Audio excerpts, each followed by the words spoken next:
Welcome back. We are in the lush hilly countryside of the KZN province, riding roads that are dirt, tar, and some that have sort of run out of tar. We now turn our attention to this. It's the Suzuki V-Strom 250SX. The SX part stands for Sports Cross Tourer, and as you can see, it's an adventure bike. An adventure bike on sale for, and this is important, just 58,000 Rand. 58 grand. 58 grand. That's a hell of a price for an adventure bike, and this is an adventure bike by all definitions. It's an adventure bike.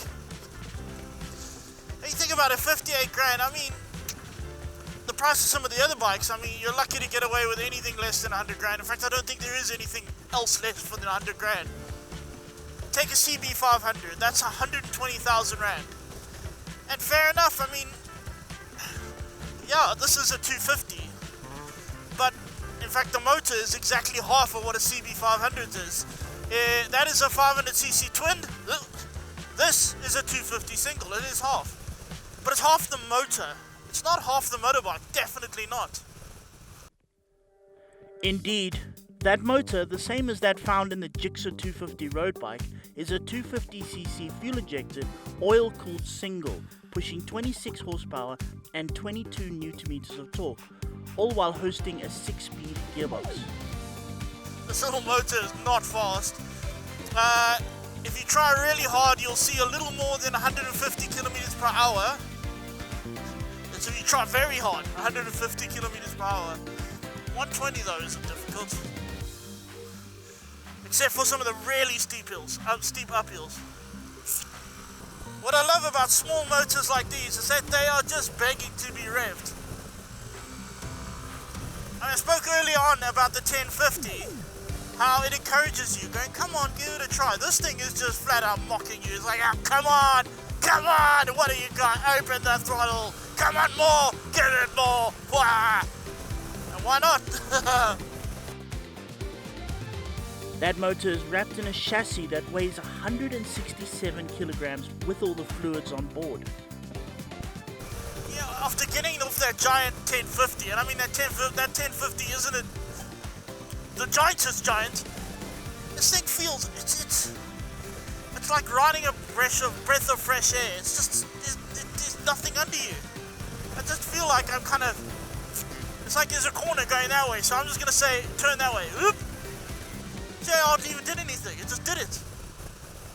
While the light feeling of the SX is great, especially after getting off the 1050, there are some things that don't feel quite as good. There are little things like the brake is not. That 1050's brakes are really good. Those are top of the range brakes. This one is not quite as good. I mean, it'll stop you. Not as well, but it'll stop you. But then again, it's 58,000 Rand. 58,000 Rand worth of brakes. Haha. 58,000 Rand's worth of motor going, yeah, revving like hell. 58,000 Rand's worth of going around a corner. It may feel tiny, but it's not tiny to sit on. I mean, the handlebars, yeah, okay, maybe if you want to stand a lot, they're not the most conducive towards standing, but they're not bad. They're pretty wide. Makes it nice and easy. There's a lovely screen in front of you. It's not blocking all the wind, but that's 58,000 Rand's worth of screen. That's a lot of screen for 58,000 Rand. That's a lot of comfort for 58,000 Rand. 58,000 Rand, 58,000 Rand, 58,000 Rand. How many times am I going to mention that? Oh, over the bump. Suspension's not the most sophisticated, but it works. It's 58,000 Rand worth of suspension. More than 58,000 Rand worth. Yeah. Seriously, I'm having a lot more than 58,000 Rand's worth of fun. This is a cozy little seat. I mean, it's like soft and squishy. I quite like that. Nothing on this bike is overly complicated or sophisticated, but in many ways that's a good thing.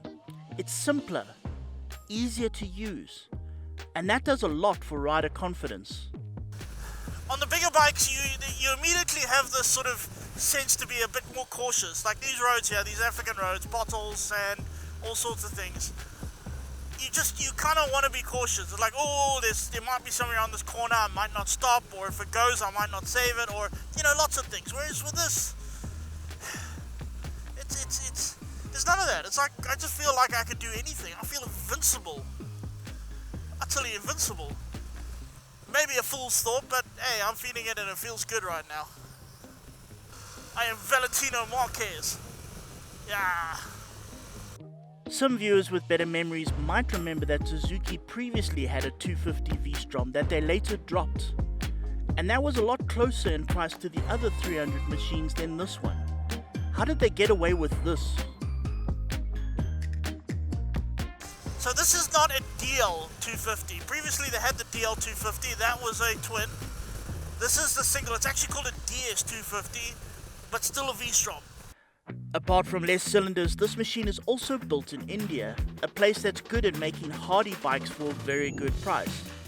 Hardy and with some class. The dash is not full-color TFT, but then again, it is quite a nifty digital thing. I mean, remember 58,000 Rand. 58,000 Rand, you get that dash. That's a good dash for 58,000 Rand. It's a good everything for, I mean, I'm going on about 58,000 Rand. Everything's good. That dash is good for 58,000 Rand. That screen's good for 58,000 Rand. These handlebars are good for 58,000 Rand. The wheels are good for 58,000 Rand. The ABS, the motor, the suspension, everything about this bike is good for 58,000 Rand. This is at a tremendous amount for 58,000 Rand. And it's a hell of a lot of fun.